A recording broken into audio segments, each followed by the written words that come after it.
Welcome to 50 Plus in Montgomery County, a monthly program that is a voice for many, produced by the Commission on Aging, of which I am a community member. This show is insightful for people of all ages, and each episode takes a fresh look at important issues by spotlighting older adults in the community, representatives of services and programs, and activities of interest to older adults. My name is Katie. On this month's show, we're going to talk about age-friendly communities. Here to have that discussion with me is Sean Brennan. Sean is the program manager for Age Friendly Montgomery. Welcome, Sean. Thank you. It's great to be here. Great to be with you. Sean, can you tell us a little bit about yourself? Sure. So I am the part-time age-friendly coordinator for the county. I've been with the county government for about 20 years, starting by focusing on health and wellness for older adults, and then transportation and mobility, and then I staffed the Commission on Aging for a while, and now I'm focusing on age-friendly, which is really fun. Okay. Sean, tell us about age-friendly. Break it down as a concept. What is it? Okay, what is age-friendly? It's a great question. It sounds like something nice to get excited about, but what is it? Well, it's actually a concept that the World Health Organization originated. Okay. What they realized was all around the world, people are living longer, and communities were not necessarily designed with older adults in mind. And so the World Health Organization kicked off this initiative to get people thinking about planning for people as they get older and making the communities, the whole ecosystem we call it, conducive to living a long and healthy life. So it is, in terms of that means, is it's a planning process. Okay. It's a commitment. And I also think it's a philosophy. Okay, I like that. So like a way of living. Obviously it's age-friendly. Well, Montgomery County started age-friendly in 2015. What initiated or spearheaded that? Based on what you said with the World Health Organization. Sure. Well, we have a former county executive, Ike Leggett, actually was concerned about older adults and wanted county government and its partners, businesses and nonprofits, to be planning for older adults even before then, back when he took office, and I think it was 2009, maybe 8. Maybe 7, sorry.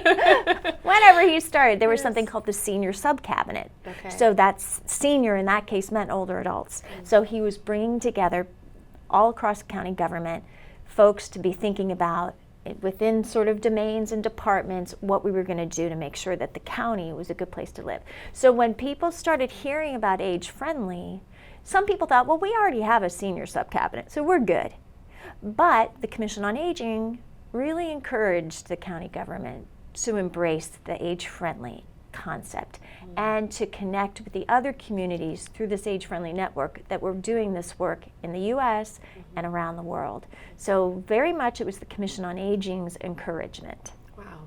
So the Commission on Aging, in partnership with the former county executive, Ike Leggett, you broke down the concept. What about in practice? How does it work? So in practice, age-friendly is about getting beyond our traditional notions of aging services. That's something social workers or nurses do for older adults. No, this is about everyone in the community coming together and playing their part, and all ages too. Older adults maybe being at the center because they're having the lived experience. They realize when, for example, it's hard for me to take a walk in the park when there's no bench to relax on, to get a breather for a second. Little things like that, environmental changes. So it's a collaboration and it's a process, and you have to be deliberate about it. You say, we're going to communicate with one another, we're going to bring people together across silos, we're going to work on projects together in a collaborative way, and we're going to be people-centered. That's kind of some of the core concepts around it. As you're being people-centered, I hear there are 10 domains associated with being age-friendly. Can you talk about what those are, Sean? Sure. So domains are sort of topics that we want to make sure we keep in mind when we're trying to make the community age-friendly. So we'll see if I can do it without cheating. You know what? I'm going to cheat if I need to. Go ahead. There's no shame in that. So civic and social involvement, making sure older adults are integrated in all aspects of the community and with one another. So that's one. Communication and outreach. We hear all the time that people aren't aware of what's out there that they might be interested in or they might need, so that's an important domain. Elder abuse prevention. This is one that Montgomery County added. Not all communities have this specific focus, but it's really important to us. Employment. That's another one that is unique to the county, and we have some really wonderful programs here that help keep older adults employed or get them back into the workforce. Health and wellness, home and community-based services, housing, huge issue. Planning, open spaces, parks, and community buildings, mouthful, but that's its own domain. Public safety and transportation and mobility. That's interesting. You know, you mentioned employment, so I definitely want to say this. I know we've had guests on from the Jewish Council for the Aging, and they have the 50 Plus Expos, and we've talked about the different dates that they have. So thank you for mentioning that. And if they have more coming up, I hope that folks, take advantage of that. Excellent program. It was interesting how it used to be a once-a-year event, and then one of the blessings, there aren't that many, but of COVID was that event became virtual, and it became many times throughout the year. I think it's 6. Okay. Sean, of the 10 domains, you mentioned elder abuse and that not all communities have that one. Why do you think Montgomery County decided to incorporate that into the different topics? Well, that's a great question. I think we have let me tell you the exact name of this work. It's the Elder and Vulnerable Adult Abuse Task Force. That was already special, and maybe that was something they wanted to elevate and make sure that we didn't lose sight of it. And that it's a great example of cross-departmental work. Department of Health and Human Services, Police Department, State's Attorney's Office, the long-term care ombudsman program, emergency medical services. So people from all these departments come together on this task force. And so I think that is probably why, hey, we want to make sure people know this is part of being age-friendly. Protecting people from abuse or exploitation. Financial exploitation is a big issue, but also punishing people, and pursuing them and punishing them if they try to go there. That's right, they break the law. Sean, you're managing a lot. I don't manage it all, fortunately. Like, my job, I think, is bringing people together, keeping age-friendly in people's minds. One of the things I think is special about our meetings is that when we come together and people have a chance to share what they've been doing for older adults or intergenerational programs, I think everyone else is like, ooh, that's a good idea. I should be trying to do something. So it's an opportunity for people to get inspired to take action. Okay. Then I'll ask this next question this way. Okay. All right. Who are you inspiring, Sean? How are you bringing, you say you convene folks together. How are you bringing them together, and who's at the table? So what other organizations are a part of your network that I'm sure are inspired by your work? Well, it's everyone's work. Yeah. Okay. So we have many folks from county government involved, the Recreation Department and the Health and Human Service Department. They serve as co-chairs. In the past, we had libraries. The director of the libraries was a co-chair. So that role is not, connected necessarily to a particular department. It depends on the interest level of people or maybe what the agenda is for age-friendly in that particular time period. We definitely have nonprofit organizations like Arts for the Aging, Empowering the Ages, Link Generation. So some of these organizations that focus on bringing the generations together. There are some businesses that are involved. The Beacon newspaper. And other businesses are welcome. It's a very inclusive network. Anyone is welcome to contact me and say, hey, I want to get your emails that come out once in a while with maybe policy information or big events that everyone needs to know about. Members of the Commission on Aging, former members of the Commission on Aging, other people who are advocates in the community. It's open. We tend to meet about 6 times a year as a whole network, 4 of them online, virtually, 2 in person. None of that is in stone, as our needs change. We have something coming up, if you don't mind me talking about it now. Talk about it. Part of Age Friendly is committing to a process, and that process is grounded in first an understanding of what people need. So you've got to do some surveys, you've got to do some listening sessions and focus groups. You have to understand what people are experiencing. So we did this in 2015, a very in-depth assessment process, and we're doing it again. We'll be kicking it off in a couple weeks. Okay. The county council is going to be celebrating our 10-year anniversary, but also making sure people are aware of this opportunity to complete surveys. They're not short. Age-friendly is comprehensive. Yes. So we are talking about police, we are talking about libraries and health and human services and the roads, you name it. So it's going to take a while for people to kind of tell us what they think, whether it's through the survey, and we'll have it translated, or through listening sessions and focus groups. So that process is going to be going on like in November, December, possibly into January. And then we'll have a report, the results from that. And hopefully it's going to shed light onto some areas that we really need to focus on. So it'll be interesting to see, do we end up with 10 domains? Or is there something about what we're hearing from the community that tells us, no, we really should narrow our focus a little bit to some of these things that everyone's talking about. Okay. Is there a possibility for expanding the domains too? Sure. Based on what the feedback is. Yeah, I think there is. Okay. Yeah, it's going to be interesting. Sean, how will people receive that survey? Are they going to receive it through email or some hard copy document in the mail? Well, unfortunately, we don't have the resources to do that level, but we're hoping when folks hear about it, they'll go to montgomerycountymd.gov/senior. Okay. That's our senior site that was developed back in 2015. It's kind of a good first step for people to go and figure out what's going on in Montgomery County for older adults. So right at the top right now, when you go to that site, it says survey coming. Okay. So as soon as the survey questions are finalized and we have translations available, we will be putting a link to the survey right there. So if people remember, go to the county's website and /senior. Okay. You will find yourself the survey. Okay. For people who might need paper, they can email me. We're going to do a lot of work with our partners to get the word out. Okay. And with Recreation Department's hosting a number of listening sessions. We're going to have some virtual listening sessions. So we'll have a press release through the county government. So hopefully folks check out, the news of Montgomery County government pretty regularly, and they'll have an opportunity to both do the survey and jump into one of the listening sessions. I think with the combination of all that and working with your partners, certainly people will learn about it, know about it, and complete that survey. The villages are, you already know, big in the community, and I know a lot of their folks are extremely active. Thinking about being active and advocating, I want to ask this question since you said policy. Do you actively work with the Maryland General Assembly? I know you mentioned the Montgomery County Council, but if you're working with both of those two government entities, what does it look like?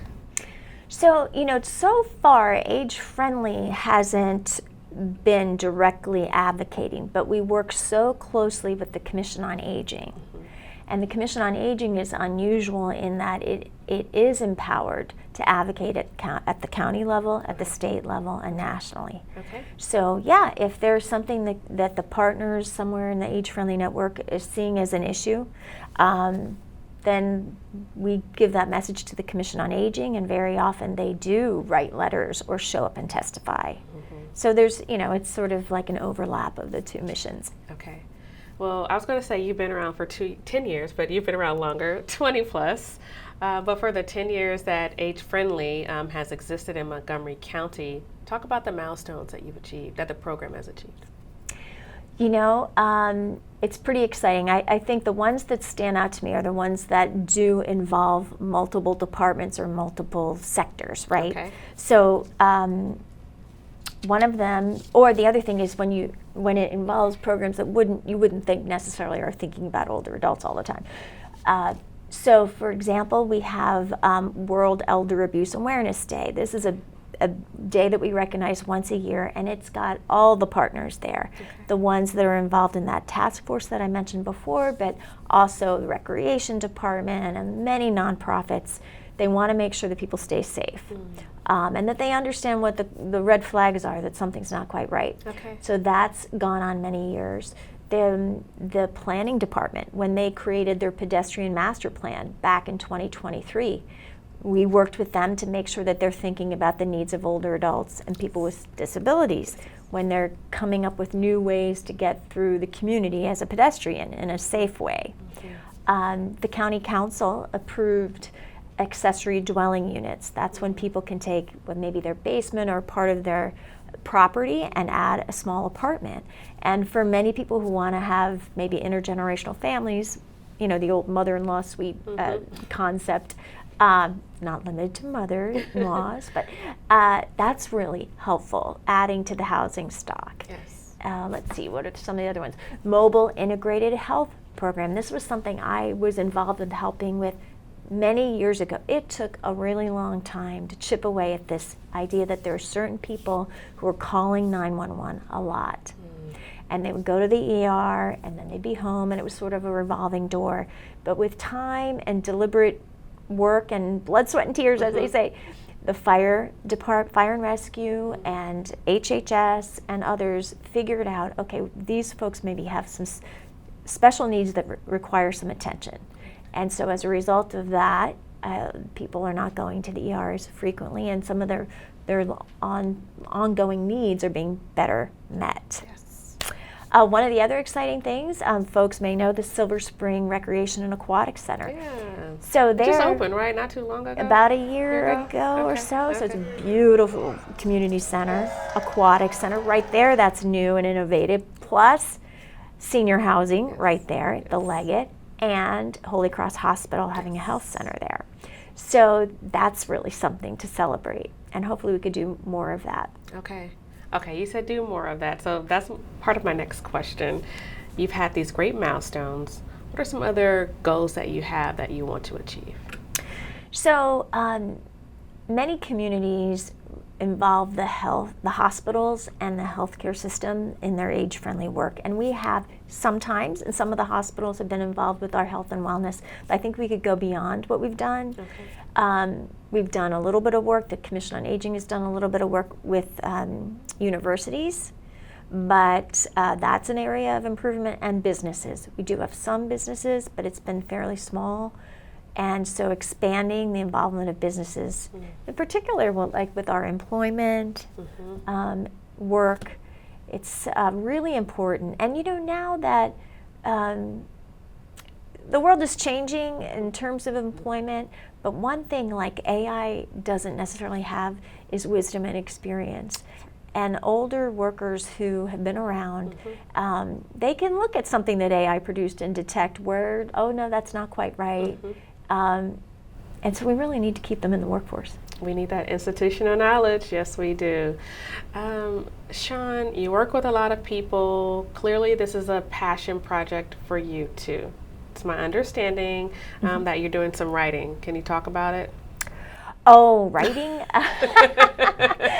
Normally, it's short things. Okay. I help the Beacon newspaper if they're, like, one of the things that's been part of Age Friendly that the county committed to is making sure that every month there's an article in the Beacon newspaper that highlights some aspect of Age Friendly. So the November paper that's coming out will focus on Age Friendly and this anniversary, but we might focus on free things that people can do. That's an article we've done in the past. Or we'll focus on transportation and mobility. Okay. It's something that people struggle with, and a lot of times because they don't realize the options that are available. Right.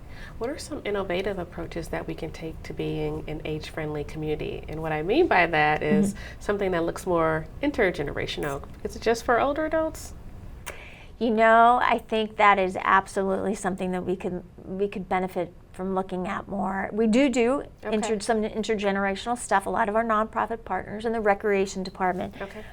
But it's just going to be more and more important because obviously we're all aging. We pop out, we start aging. We hope all of us will have long and healthy lives, and we can help each other achieve that. For people when they're younger thinking about being older, maybe they start saving for retirement. It's easy as a young person to say, I'm barely paying my rent. How can I possibly take any money and put it aside for 50 years from now? But it's so important. Compound interest. It really adds up. You don't have to do that much. Yes. I should mention, as I'm talking about that, it's this concept of affording longevity. That is something that the state of Maryland is looking at as part of their Longevity Ready Maryland initiative. All right, talk about Longevity Ready Maryland and how it aligns with Age Friendly in a little more detail. Right. So the Secretary of the Department of Aging very enthusiastically said, we've got to get people in the state across state government, and not just government, across state organizations and communities thinking about longevity. And that we all want not just to live long lives, but to live healthy, active, engaged lives. So they took on this process of figuring out, okay, what are the core concepts here? One of them, as I mentioned, is affording longevity. One of them is about creating an ecosystem conducive to longevity. It's very similar to age-friendly. One is about optimizing health, wellness, and well-being. And the other one is about economic opportunities. And this is some of it has to do with employment for sure. But also, flexibility, entrepreneurship. There's lots to this economic opportunities. So there are many, many objectives that the Longevity Ready Maryland generated and goals. When we come out of our assessment process and we see what Montgomery County residents are saying, we will kind of compare and crosswalk. We don't have to make them completely align with the state because our needs might be different. But I think certainly where they're the same, and I can predict some of them, of housing, cost of housing, affordability of housing, for example, we can look and say, okay, well, where can we team up with the state, or where we can elevate what the state's doing, or maybe there may be some things we're doing in Montgomery County that the state would benefit from trying out. So yeah, I think the timing is good. Sean, you mentioned the survey again, so I just want to ask if you can share what types of questions might be on it. Would it be asking about the older adult programs with Montgomery County Fire and Rescue? Like we all know Jim Resnick, he manages those programs, or something else with like the Commission on Aging. What types of questions can people expect? I think some of the questions are going to be more, well, how do you feel about living in Montgomery County? Are you likely to live here for the rest of your life? If not, what are the things that you're torn about? When people make a decision about staying in the community or not, some of it is very personal. It could be about whether they like the weather or whether their family lives here. Some of it could be economic, whether they feel like they can afford what they're going to need. And some of it could be very specific, like I don't like the traffic. Right. And that's a very Montgomery County thing to not like, right? We hear about it all the time. We do. But there could be other things. And it'll be really interesting to see what people are really pondering. So they'll be, how comfortable do you feel? Do you feel that you're a victim of ageism at all? Obviously, there are a lot of biases around age. But does it boil down to being discriminated against? And if it does, we need to know where people feel like that's happening. So there are a lot of questions. It's really hard. We're interested in so many different things that we keep saying, oh, but it's so long. We got to be careful. We want people to finish this survey. Not make it so long. But it is something we really do hope people will take the time to kind of just be, okay, I'm having a quiet moment. Not in a rush. I'm going to be thoughtful and tell these people, what we need to live, to want to stay here. We want everyone to want to stay here. That's why this is a great county to live in. When you said, how do you feel, I thought, and the various answers you might get to that, and you mentioned traffic as one. I know I've heard people talk about when we go up 270 and they're saying, can we expand it and use those access lanes? I'm like, I don't know how we do that, but it's a possibility. But I'm sure you're going to get a lot of different types of responses that will certainly render the answers that you need to continue to advance this program. Sean, I have 2 more questions. All right. The first is, how can people be involved with Age Friendly Montgomery? Well, people are, as I mentioned, it's an inclusive process, so they're definitely welcome to contact me and go to the website. My email is on that website, montgomerycountymd.gov/senior, and then look for Age Friendly. Scroll down. Scroll down to the bottom of the page, you'll see a link to Age Friendly, and I'm there. But there are also, like when people participate in villages, aging in place villages in their neighborhood, or they sign up with, for example, the Senior Connection to be a volunteer driver, or they choose to volunteer with the Long-Term Care Ombudsman program to make sure that residents of nursing homes are having a good experience.